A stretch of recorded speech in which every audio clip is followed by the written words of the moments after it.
Mamaya ay magtitinda kami kahit konti. Meron siya ditong titinda mamaya. Yung puso ng saging ay gagawin niyang ukoy. Puro mga bago baklasin. Hindi natin alam kung ano nang susunod na gagawin dito. Ayan, ganda ng tanawin. Pero paghapon kasi mga gawin ay talagang umuulan siya. Ganda sana ang huwag na munang ulan.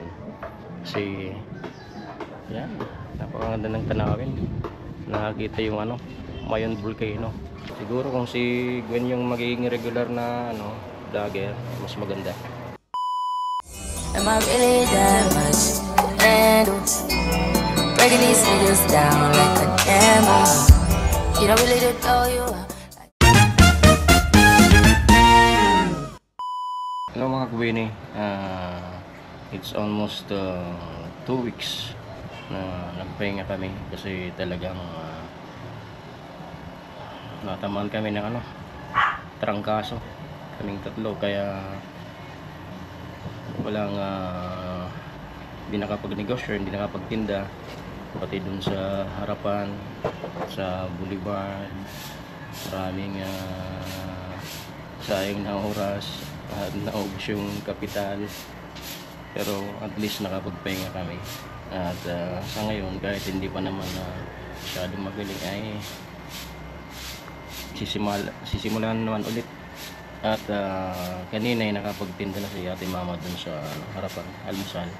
Kung nagluto gaya ng dati, dilarutin ulit. At mamaya ay magtitinda kami kahit konti. At meron siya ditong titinda mamaya. Yung puso ng saging ay gagawin niyang ukoy.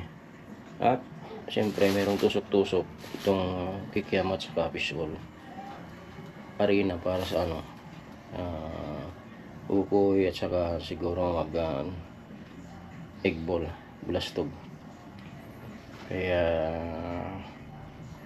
okay lang, at least makakapagsimula na naman ulit ng pagtinda. At hindi ko na cover yung yung slab dun sa taas kasi yun na nga, nagkasakit na nga ako. At hindi rin makakyat si Gwen kasi may sakit din siya. Hindi naman niya kayang umakyat dun sa second floor para i-cover yung yung natapos nila Koy Carpenter. Ayan si Ate Mama at lilinis siya ngayon. At hindi pa kami kumakain ng panangalian. Muna mo yung paglinis. At akyat tayo. To, 2 weeks itong puro mga bago baklasin. Hindi natin alam kung ano nang susunod na gagawin dito. At yan ang abangan ulit mga Gwenny. Yan.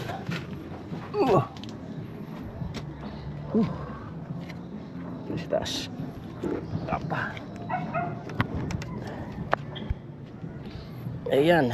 At ito nga mga Gwenny yung natapos nila Koy Carpenter. Slab na yung second floor. Ganda yung pagkagawa nila. At yung mga overlap okay na rin. Yung abang na para sa kuryente meron na din. Ayan.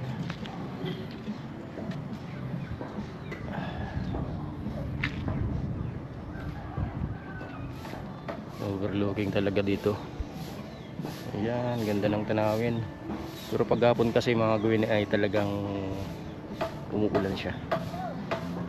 Ganda sana ang huwag na munang ulan. Kasi yan, napakaganda ng tanawin. Nakakita yung Mayon Volcano. Napakaliwalas ng ibang lugar. Pero paghapon kasi talagang umulan yan. At may ipon na namang mga maitim na ulap. Mamaya ibabagsak na naman yan. at hindi pa kami nakakapag-prepare dun sa ano, isang tent para lagyan ng bubong. Siguro ito na muna ang glue yung gagamitin namin mamaya, at konti lang naman titinda namin. Siyempre sa pagsisimula sisimulan naman ng konti, at least kakapagtinda na ulit, at malalaman na nung itong customer namin na balik ulit kami sa pagtinda, kasi abang-abang nila yung yung video. Okay, yan ang linabangan dito, saka yung ibang luto. Kaya ayan na lang natin mamaya mga kagwene kung ano pa yung mga mangyayari sa panibagong pagsisimula na naman, galing sa pagkakasakit at babangon ulit para lumaban. Kasi kung hindi kami gagalaw wala namang ekstrang kita, o kaya may nagbibigay na pangkapital, kaya wala. Talagang kailangan gumalaw. Ayan po, ayan, ganda na dito sa taas. Yan na muna po mga kagwene ang update natin.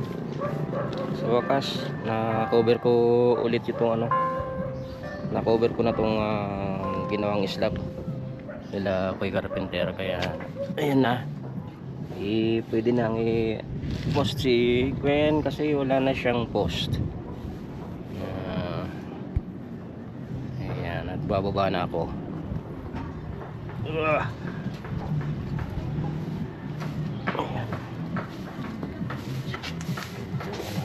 Delikado rin, hindi marunong balanse dito.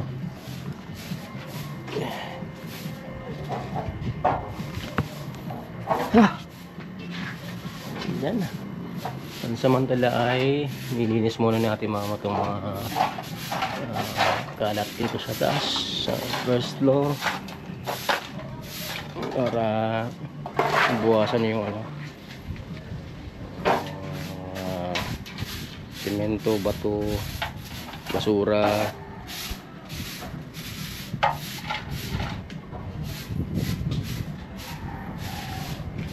Palikabok. Dahil ng sama ng panahon, masarap ng simoy ng hangin. Kasi sisimula na yung amihan. Kaya ayan, sana ituloy na kami gumaling para dire-diretso na yung hanap buhay, kasi walang kita wala. Talagang hindi kami kikilos, wala.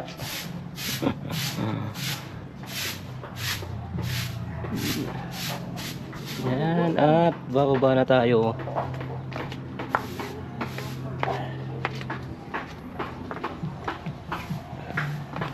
At yan na muna ang update natin mga kagwene sa araw na to, araw ng Lunes. Ayan, sa panibagong pagsisimula na naman, at magiging regular na namang makikita ako dito sa vlog.